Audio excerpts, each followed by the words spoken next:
We will now demonstrate the essential role of the assistant in the insertion of a continuous suture. Start once again by inserting the initial suture and ligating this using the reef knot technique.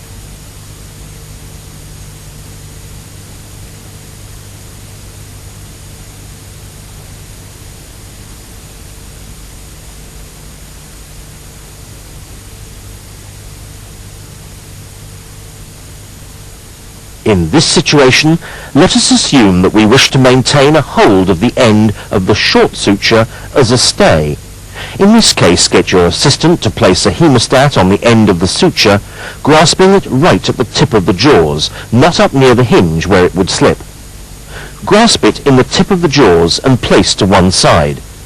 Then pass the other length of the suture to your assistant and make sure that they hold it the right distance from the wound. Not too close and not too far away.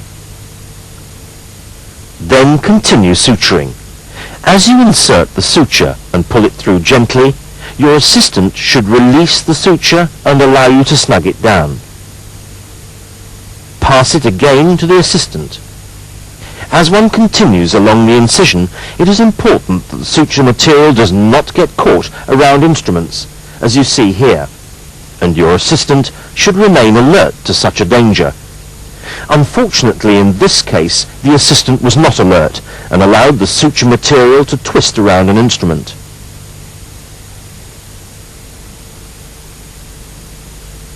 It now becomes increasingly difficult to untwist this, and panic sets in. The assistant then starts to put their hand into the middle of the surgeon's view, which is even worse, but eventually the suture material is freed. Pass it again to your assistant, who will be wary for the rest of the operation. When cutting sutures, do not cut them too long, as this long length of thread will be a needless waste of suture material and will get caught up in the wound or in the dressings. However, don't cut them too short, otherwise this will be insecure and might even lead to the unraveling of the knot.